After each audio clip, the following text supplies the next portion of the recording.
Hello friends, எல்லோருக்கும் வணக்கம். I hope எல்லோரும் ரொம்ப நல்லா இருக்கீங்கன்னு சொல்லி நினைக்கிறேன். இன்றைக்கி வந்து பார்த்திங்கன்னா ஒரு இன்ட்ரெஸ்டிங் vlog தான் வந்து பார்க்க போகிறோம். இந்த vlog பார்த்திங்கன்னா நான் ரேண்டமாக எடுக்கல. 2-3 நாள் வந்து எடுத்த கிளிப்பிங்ஸ் எல்லாம் வந்துட்டு ஒரே vlog-ஆ வந்து ஷேர் பண்ணியிருக்கேன். அன்றைக்கி மதியம் வந்துட்டு லஞ்செல்லாம் முடிச்சதுக்கப்புறம் ஃப்ரீ டைம் வந்து நிறையவே இருந்துச்சு.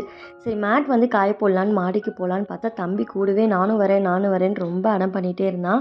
வெயில் வந்து அதிகமாக இருக்குது அப்படிங்கிறதால சரி அங்கே காய போடாமல் மாடிப்படியிலே வந்து காய போட்டுட்டேன். கிச்சு அப்பா வந்து வெளியில் வந்துட்டு போயிருந்தாங்க. வீட்டுக்கு வந்தவுடனே சரி இன்றைக்கி மதியம் வந்துட்டு மூவிக்கு போகலான்னு வந்து சொல்லவும் சரி கேஸ் ஸ்டவ்லாம் வந்து க்ளீன் பண்ணிடலான்ட்டு க்ளீன் பண்ணிகிட்டு இருந்தேன். அன்றைக்கி என்னன்னே தெரில, நான் காலையில் சமைச்சிட்டு இருக்கும் போதே வந்துட்டு குணா படத்துலேருந்து கண்மணி அன்போடு காதலன் சாங் இருக்கு இல்லையா, அது ஓடிட்டே இருந்தது. சரி பாட்டு தான் வைக்கிறாரே, ஃபுல்லாக வைக்கிறாரான்னு பார்த்தா அதுவும் கிடையாது. ஸ்டார்டிங்லேருந்து ஒரு 30 செகண்ட்ஸ் வருது, இல்லைனா வந்துட்டு பர்டிகுலர் லைன் மட்டும் வருது. நான் அப்புறம் கடுப்பாயிட்டு நல்ல பாட்டு தானே ஃபுல்லாக வைக்கிறத விட்டுட்டு இப்படி கொஞ்சம் கொஞ்சமாக கட் பண்ணி வச்சுட்ருக்கீங்களேன்னு சொல்லி வந்துட்டு கடுப்பாயிட்டேன். அதுக்கப்புறமா அவங்க தான் சொன்னாங்க, இல்லை இப்போ ரீசெண்டாக ஒரு படம் வந்திருக்கு, அதில் வந்து இந்த சாங் வந்து ரொம்ப ஃபேமஸ் ஆகிடுச்சு, அந்த படத்துக்கு தான் நம்ம போக போகிறோம் அப்படின்னு சொல்லவும் நானும் வந்து ரெடி ஆகிட்டேன். இதில் ஒரு காமெடி என்னன்னு பார்த்தீங்கன்னா, நான் என்ன படத்துக்கு போகிறேன்னே எனக்கு தெரியாது, படம் பேர் கூட தெரியாமல் மூவி போகலான்னு சொன்ன உடனே ஜாலியாக வந்து ரெடி ஆகிட்டு மூவிக்கு வந்து போயிட்டேன். என்ன மூவின்னு பார்த்தீங்கன்னா, இப்போ ரீசெண்டாக மஞ்சுமல் பாய்ஸ்னு ஒரு மூவி வந்திருந்தது இல்லையா மலையாளத்தில், அந்த மூவிக்கு தான் வந்து போயிருந்தோம். ஸ்டார்டிங்கில் தான் கொஞ்சம் மலையாளம் இருந்த மாதிரி இருந்தது, பட் சப்டைட்டில் கொடுத்துருந்தாங்கங்கிறதால கொஞ்சம் ஈஸியாக இருந்தது. கொஞ்சம் நேரம் தான் வந்து மலையாளம் இருந்தது, அதுக்கப்புறம் ஃபுல்லாகவே வந்து தமிழ் மூவி பார்க்குற மாதிரி தான் ஃபீல் இருந்துச்சு. மூவி ஸ்டார்ட் பண்ணும்போதே வந்து இந்த சாங் வந்து நான் எதிர்பார்க்கவே இல்லை. நீங்கள் இந்த படம் பார்க்குறீங்க அப்படின்னா தேட்டரில் போய் பாருங்கள், தேட்டர் எக்ஸ்பீரியன்ஸ் ரொம்ப சூப்பராக இருந்தது. இன்னும் நான் அந்த படத்துலேருந்து வெளியவே வரல. ஒரு படம் பார்த்த ஃபீல் வந்து பார்த்திங்கன்னா ஒரு 2-3 நாளாகவே அதே படமே வந்து மைண்டில் ஓடிட்டுருக்கு. ஆனால் அன்றைக்கி என் தங்கச்சியை வந்து கூட்டிகிட்டு போகவே இல்லை, காலேஜ் இருந்துச்சு அப்படிங்கிறதால நாங்கள் 2 பேர் மட்டும் தான் போயிருந்தோம். படம் நல்லாயிருக்கு அப்படிங்கவும் சரி வீக்கெண்டில் வந்துட்டு மறுபடியும் வந்துட்டு பிளான் பண்ணிக்கலாம் அப்படின்ட்டு வீக்கெண்டில் போகலான்னு சொல்லி பாப்பாட்ட சொல்லியாச்சு. மூவி பார்த்ததுக்கப்புறம் ரிட்டன் வீட்டுக்கு போகிற வழியில் வந்துட்டு ஐஸ்கிரீம் சாப்பிட்டுட்டு போகலாமேன்ட்டு ஐஸ்கிரீம் பார்லர் வந்து போயிருந்தோம். பாப்பா காலேஜில் பார்த்தீங்கன்னா விமன்ஸ் டே செலிப்ரேஷனுக்கு முன்னாடி நாள் வந்துட்டு கேர்ள்ஸ் எல்லோரும் சேர்ந்து ஒரே சாரீ எடுத்திருந்தாங்க. அதுக்கு எனக்கு வந்துட்டு மேட்சாக இருக்கிற மாதிரி எனக்கு காஸ்மெட்டிக்ஸ்லாம் வேணும்னு சொல்லிட்டு நான் வீட்டுக்கு வந்ததுக்கப்புறம் சொல்லவும் நாங்கள் 6 மணி போல் மறுபடியும் கிளம்பி நாங்கள் பஜாருக்கு வந்தோம். சாரியோட கலர் வந்து பார்த்திங்கன்னா பிஸ்தா க்ரீனில் வந்து எடுத்திருந்தாங்க. அதனாலேயோ என்னவோ தெரியல, எங்களுக்கு அந்த கலரில் வந்துட்டு கிடைக்கவே இல்லை. ஒவ்வொரு கடையாக ஏறி இறங்கி அந்த ரோ ஃபுல்லாக நாங்கள் அலைஞ்சு எப்படியோ வந்து வாங்கிட்டு வந்துட்டோம்.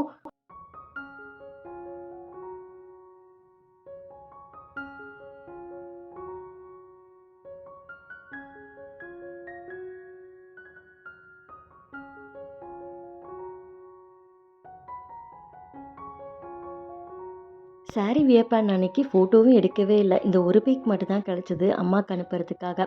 வீட்டுக்கு ரிட்டன் வரும்போது பார்த்திங்கன்னா ரொம்ப லேட் ஆகிடுச்சு அப்படிங்கிறதால வர வழியிலேயே வந்துட்டு ஹோட்டலில் சிக்கன் ஃப்ரைட் ரைஸும் பரோட்டாவும் வந்து வாங்கிட்டு வந்துட்டோம்.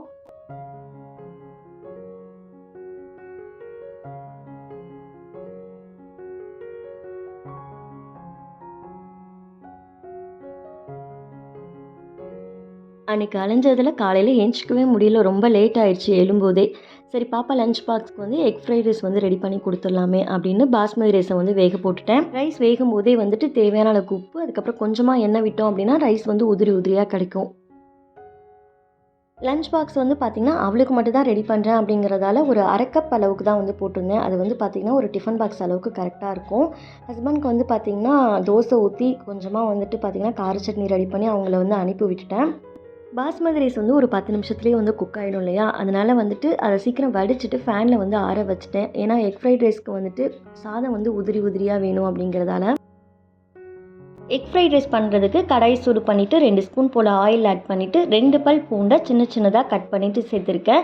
இதை லைட்டாக வதக்கி விட்டுட்டு கேப்சிகம், அதுக்கப்புறம் கொஞ்சம் கேரட் சேர்த்துட்டு அதையும் வந்து ஒரு நிமிஷம் போல் வதக்கிக்கலாம். இதில் கொஞ்சமாக வந்து முட்டைக்கோஸ் இருந்தாலும் சேர்த்துக்கோங்க. என்கிட்ட எனக்கு முட்டைக்கோஸ் இல்லை அப்படிங்கிறதால கேப்சிகமும் கேரட்டும் மட்டும்தான் சேர்த்துருந்தேன். வெஜிடபிள்ஸ் கூடவே ஒரே ஒரு வெங்காயம் சேர்த்துட்டு அதையும் வந்துட்டு லைட்டாக வதக்கிக்கணும். ஓவர் குக் ஆகிடக்கூடாது, நம்ம சாப்பிடும்போது லைட்டாக கடிப்படுற மாதிரி இருக்கணும். இது லைட்டாக வதங்கினதுக்கப்புறமா 2 எக்கு வந்து சேர்த்துட்டு நல்லா குக் பண்ணதுக்கப்புறம் ஃபுல்லாக மிக்ஸ் பண்ணிவிட்டு இதில் ஃபியூ ட்ராப்ஸ் வந்து லெமன் ஜூஸ் வந்து ஆட் பண்ணிக்கோங்க. ரொம்ப அதிகமாக வேணால், லைட்டாக ஆட் பண்ணால் போதும். டேஸ்ட் வந்து கொஞ்சம் புளிப்பு டேஸ்ட் இருக்கிறதால ஃப்ரைட் ரைஸ் வந்து சாப்பிடும்போது ரொம்ப நல்லாயிருக்கும். லெமன் ஜூஸ்க்கு பதிலாக வினிகர் கூட கொஞ்சமாக சேர்த்துக்கலாம். நான் வினிகர் இல்லை அப்படிங்கிறதால லெமன் ஜூஸே வந்து சேர்த்துக்கிட்டேன். அகைன் ஒரு வாட்டி கிளறிட்டு அதுக்கப்புறம் லாஸ்ட்டாக வந்துட்டு ரைஸ் ஆட் பண்ணிவிட்டு தேவையான அளவுக்கு பெப்பர் பவுடர் ஆட் பண்ணி மிக்ஸ் பண்ணோம் அப்படின்னா எக் ஃப்ரைட் ரைஸ் ரெடி. நான் இதில் எந்த ஒரு சாஸுமே ஆட் பண்ணாமல் ரொம்ப சிம்பிளாக தான் வந்து ரெடி பண்ணியிருந்தேன். மசாலாவும் பார்த்திங்கன்னா எக்ஸ்ட்ராலாம் எதுவுமே ஆட் பண்ணவே கிடையாது. லஞ்ச் பாக்ஸ்க்கு வந்து கொண்டு போகும்போது கெட்டு போயிடுமோ அப்படிங்கிற பயம்லாம் வேணாம். எக்கு நல்லா குக் ஆனதுக்கப்புறம் நீங்கள் ரைஸ் வந்து மிக்ஸ் பண்ணி எடுத்தீங்க அப்படின்னா பயப்படவே தேவையில்லை. நம்ம நார்மலாக சாப்பிட்ற மாதிரி தான் இருக்கும். இந்த ஸ்கில்லெட்டில் தான் எக் ஃப்ரைட் ரைஸ் பண்ணியிருந்தேன் இல்லையா, குக் பண்ணி முடித்த உடனே வந்து சீசனிங் பண்ணி வச்சிடலாம் அப்படின்ட்டு ஃபஸ்ட்டு ஃபுல்லாக வந்து வாஷ் பண்ணிவிட்டு அதுக்கப்புறமா அது ஈரம் போக ஃபுல்லாக வந்து தொடச்சி விட்டுடணும்.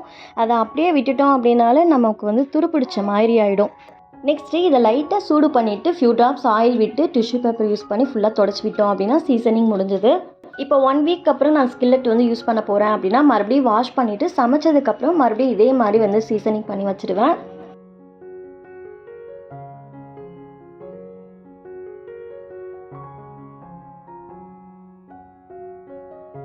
அடுத்த நாள் பாப்பா லஞ்ச் பாக்ஸ்க்கு வந்துட்டு ஃப்ரைடே அன்னைக்கு கருவேப்பிலை சாதம் வந்து ரெடி பண்ணி கொடுத்து விட்டுருந்தேன். இந்த ரைஸ் பண்ணுறதுக்கு ஃபஸ்ட்டு நம்ம வந்து கருவேப்பிலை பொடி வந்து ரெடி பண்ணணும். இது முன்னாடியே நம்ம ரெடி பண்ணி வச்சிட்டோம் அப்படின்னா ஃப்ரிட்ஜில் ஸ்டோர் பண்ணி 1 வாரத்துக்கு கூட நம்ம வந்து யூஸ் பண்ணிக்கலாம். இந்த பொடி ரெடி பண்ணுறதுக்கு பேனில் கொஞ்சமாக ஆயில் சேர்த்துட்டு அதில் 1 ஸ்பூன் துவரம் பருப்பு, 1 ஸ்பூன் உளுத்தம் பருப்பு, 1 ஸ்பூன் கடலைப்பருப்பு சேர்த்து வறுத்துக்கணும். இது லைட்டாக வறுப்பட்டதுக்கு அப்புறமா 3 வரமிளகாய் வந்து சேர்த்துட்டு கூடவே வந்துட்டு 1/2 டீஸ்பூன் ஜீரகம், 1/2 டீஸ்பூன் மிளகு, 1/4 டீஸ்பூன் வெந்தயம், 1/2 டீஸ்பூன் எள்ளு சேர்த்து வறுத்துக்கோங்க.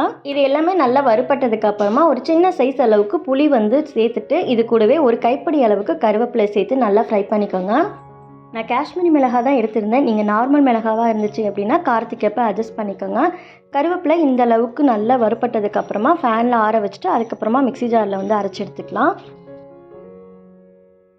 இந்த ரைஸ்க்கு சைடிஷாக வந்துட்டு உருளைக்கிழங்கு வறுவல் தான் வந்து கொடுத்து விட்டுருந்தேன். உருளைக்கிழங்கை இது மாதிரி நீளமாக கட் பண்ணிவிட்டு மசாலாவுக்கு பார்த்தீங்கன்னா 1 ஸ்பூன் போல் குழம்பு மிளகாய்த்தூள், தேவையான அளவுக்கு உப்பு, கொஞ்சமாக தண்ணி ஊற்றி மிக்ஸ் பண்ணிவிட்டு உருளைக்கிழங்கை இதில் ஆட் பண்ணி ஃபுல்லாக வந்து மிக்ஸ் பண்ணி எடுத்துக்கிட்டேன். இதை ஊற வைக்கணும்னு அவசியம் இல்லை, டேரெக்டாக குக் பண்ணிக்கலாம். இதை ஃப்ரை பண்ணுறதுக்கு பார்த்தீங்கன்னா பேனில் வந்து கொஞ்சமாக ஆயில் சேர்த்துட்டு அதுக்கப்புறமா உருளைக்கிழங்கு ஆட் பண்ணி கொஞ்சமாக கருவேப்பிலை சேர்த்து மீடியம் ஃப்ளேமில் வந்து குக் பண்ணி எடுத்தோம் அப்படின்னா உருளைக்கிழங்கு வறுவல் வந்து ரெடி ஆகிடும். கிழங்கு ஒரு சைடு வெந்ததுக்கப்புறமா நம்ம திருப்பி போட்டுகிட்டே இருக்கணும். அப்போ தான் வந்து எல்லா பக்கமுமே வந்து ஈவனாக குக் ஆகி வரும்.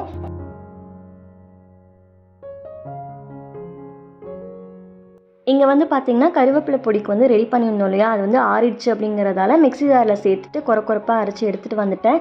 இதை வந்து நீங்கள் ஃப்ரிட்ஜில் ஸ்டோர் பண்ணிவிட்டு 1 வீக் கூட நீங்கள் யூஸ் பண்ணிக்கலாம். கருவேப்பிலை சாதம் பண்ணுறதுக்கு பார்த்திங்கன்னா நம்ம நார்மலாக தாளிப்பு கொடுக்குற மாதிரியே தான். கொஞ்சமாக எண்ணெயில் வந்துட்டு கடுகு, உளுத்தம்பருப்பு, அதுக்கப்புறம் வேர்க்கடலை வந்து வறுத்ததை கொஞ்சமாக வந்து சேர்த்துருந்தேன்.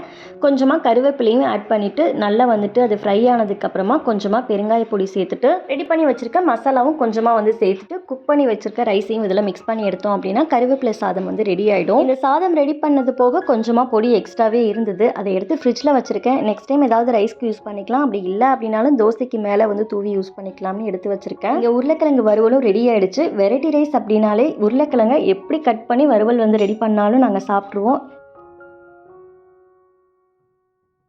அண்ட் ஃபைனலி நம்ம வீடியோட எண்டுக்கு வந்துட்டோம். நீங்கள் இதில் ஏதாவது ஒரு ரெசிபி ட்ரை பண்ணியிருந்தீங்க அப்படின்னா மறக்காமல் ஃபீட்பேக் ஷேர் பண்ணுங்கள். உங்களுக்கு இந்த வீடியோ பிடிச்சிருந்துச்சு அப்படின்னா லைக் பண்ணுங்கள். அப்போ தான் எனக்கு இன்னும் நிறைய வீடியோஸ் போட சொல்லி என்கரேஜ் பண்ணுற மாதிரி இருக்கும். தேங்க்ஸ் ஃபார் வாட்சிங். பபாய்.